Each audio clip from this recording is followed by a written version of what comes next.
yeah, short introduction about Jan. He was actually the first one who applied for a talk. What? Even before I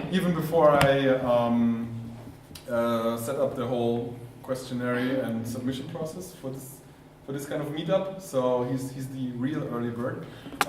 What I liked about his talk, of course, it's you're tackling a trend topic, obviously. So a lot of people are interested about artificial intelligence and what is the UX part about it. So stage is yours. I hope you can clarify a little bit more and give it up for Jan. I hope. Thank you. Applause. Thank you. Is it good? Somebody forgot this empty beer bottle. Thank you for having me. Okay. Yeah. So, thank you for having me. I will talk about artificial intelligence, and let's start with a quick experiment. If you could imagine you sitting in front of Günther, and he asks you the question, how do you expect, or what is the future of artificial intelligence? And is it for you, is it more, are you on the awesome side, or are you on the, oh shit, I'm afraid? Like, between those things, it's, I guess, in our current society, it's in both directions, but a bit more, I guess, on the I'm afraid side, because we are a bit spoiled. Like, if you imagine this is the Space Odyssey movie where this evil hell computer said the mission is more important than a human, or Skynet and Terminator, or of course those evil iRobot people who just created some mess and took over, like, the city. And it's always the algorithms or the robots and machines are always the bad guys when it comes to Hollywood. But also we humans are trying to look up for those slightly small competitions, like Deep Blue against Kasparov a couple years ago, or Watson versus the Jeopardy guys, or earlier this year AlphaGo versus Lee. And now machines can even play poker. So there's always this competition between machines or algorithms and humans. So if I ask you to trust machines, would you do it? It's like, it's not the easiest job currently as a UX designer to provide trust for machines. And so in the next 10 minutes I'm trying to solve the question why we should trust AI, and how to build trust, how to increase trust, and try to solve the question if we should trust machines unconditionally. Oh, sorry, I forgot it. And that's me. I'm Jan, I love to cycle around tables and stuff like that. So, why is there a need for trust AI? Because, as Thomas also said, it's a big topic, and of course it will fundamentally change our lives, our society, and how we do business. It's just like the beginning. And more things, if you trust in AI, you have time for the important things, like if you do let the magic do the AI stuff and you have time for your kids, or if you're a doctor, you have more time for your patients and stuff like that. But what means artificial intelligence? It's just hard to find a really good definition of it. And one is, for example, it's just an intelligent behavior in an autonomous agent. Like when the AlphaGo algorithm decides to, okay, I'm doing this move or that move, it's completely an autonomous decision. It's not made by any human or something. Why I'm standing here now to talk about this, there's this term of the AI winter, where all the efforts in research or the money was pretty low in AI efforts, and now it's getting big. Like Google said, okay, we are now an AI first company and stuff like that. Everybody's talking about it. And that has three reasons. Like there's more computing power. Like if you think about what kind of computing power your iPhone had 10 years ago, it was just nothing. And now it's like a total supercomputer. And we have much more data, like data is everywhere, like Facebook, fitness trackers, and there's so much things to discover. And of course we have smarter and better algorithms. And this is what separates the algorithms from us humans. If this is an example from a road sign detection, and this is like how it's worked. And the magic happens in the database and the algorithm, because if we as humans want to have more knowledge, we can't just plug another brain into it. It just don't work. But if you are a big computer, you just grow your database and have access to more stuff. And coming to more stuff, there are some categories of AI. And It's starting with narrow intelligence. Next is the general, and then it comes those super intelligence. But what does it mean? Like narrow is the things we know, like Netflix, Spotify, or Amazon, or cars we were driving. General intelligence, the thing which you can't really differentiate between a human and an AI. So maybe some of you heard about the Turing test. I just can't check if it's a human who's answering or a machine.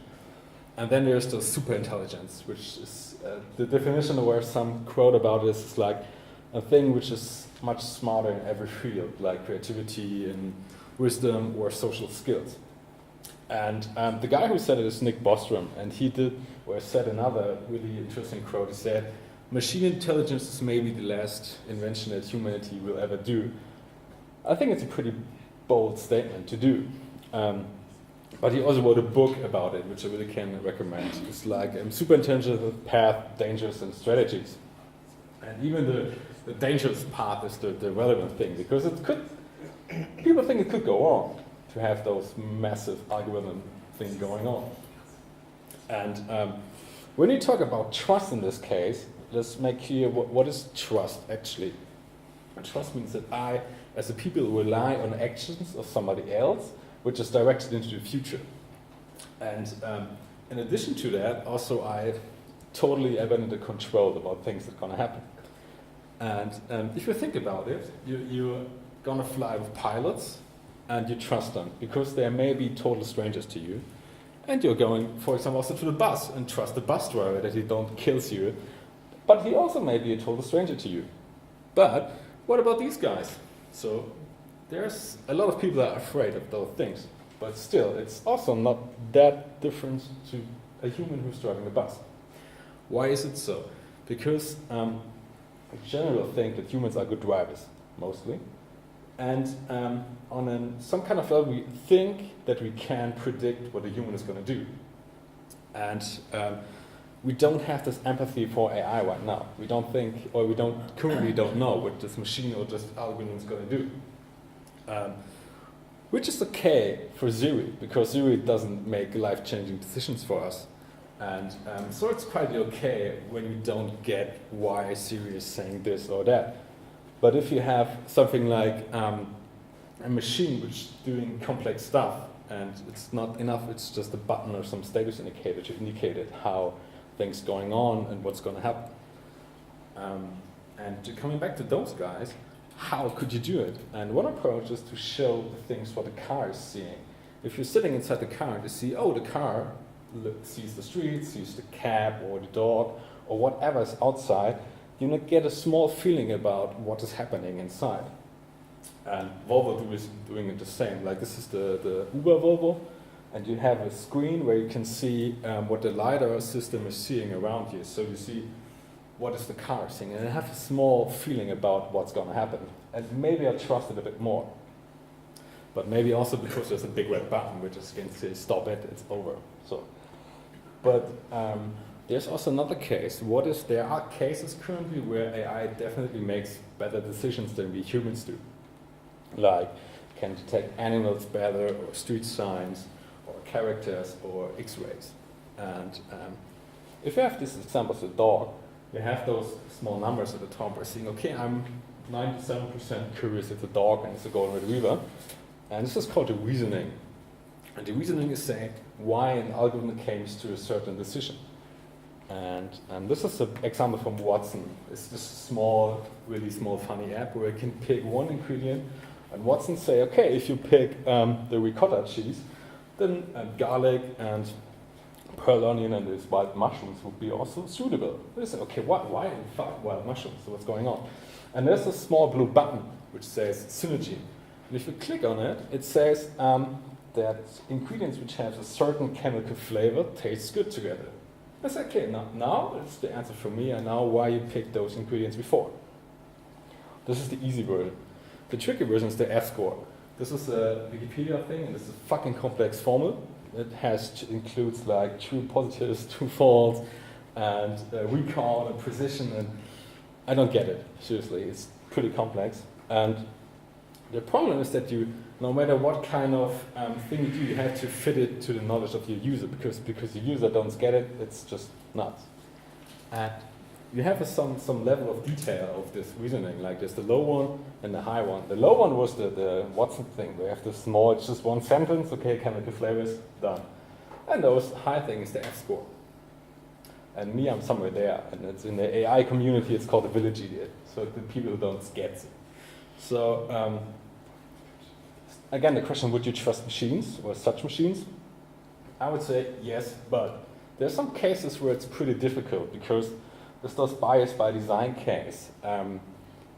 If you have man, computer programmer, woman, homemaker, it's really inappropriate, but not for an AI. There was this case where vector mathematics discovered some sexism in a large database. What did they do? Some Google researchers ran a neural network about a news platform, and they tried to figure out how words stand together or find patterns, how words appear next to each other. And they trained a network, and this database is called Word2Vec, and it's massive. It's like a lot of people using it for training translations or web search, and all topics where the understanding language is pretty important. And you can ask questions to those database, just forming some simple queries. One example is you can go for Paris, France, Tokyo. What do you think is the answer? So, who pays attention? Okay, Japan, yeah, perfect. And but the other cases like father, doctor, mother, it's nurse, it's some kind of suspicious, and then you already know this example. It's like woman and it's homemaker. And it's kind of like pity is so, what the fuck? It's not, it's just it sucks, really. It's pretty bad what's happening there. And why is it so important?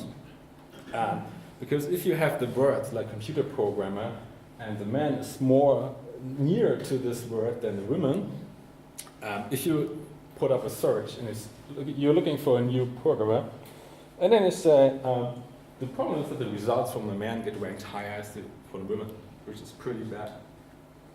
This is a problem with the AI community, because most of them are young, white, and male. So this is a big problem we have right now. And next thing is that nobody's perfect. Like, yeah, there are some cases where algorithms still have problems to figure out, like this one, where you can see, okay, where it took algorithms pretty long to discover the difference between a dog and a girl. Or I found this yesterday on Twitter, which is so awesome. We said it's an app where you can discover mushrooms. And somebody said, okay, this is probably the most potential deadliest app I've ever seen. Like, because when an algorithm gets it wrong, you have some serious trouble. Or a good time, depends. Same as with the Microsoft Tay bot, which they developed a bot and spread it out to Twitter. I hope you all know the example, which gone totally nuts and say, okay, racism was okay and stuff like that, which is pretty uncool. Yeah, totally. There's some bad things happening there. So, to have a quick summary, like communicate or try to communicate what the algorithm is seeing to your user, the autonomous driving example. Or trust is pretty hard work, especially with our history of algorithms, like those machines versus Terminators, robots, and stuff like that. Always the machine beats the human. So it's a bit tricky to build trust currently between machines and humans. And yeah, try to fit your reasoning strategy on the user. If you have a PhD in machine learning in front of you, it's okay to use the F-score. But if you have a village idiot like me, it's okay if you have those simple sentences, say chemical flower, pet, done. And what's the most important for this thing I want to say here is it's really important that we take care of those sexism and racism stuff. And because I guess it's our job as UX designer to take care of everybody and yeah, prevent such things from happening. That's it. Thank you.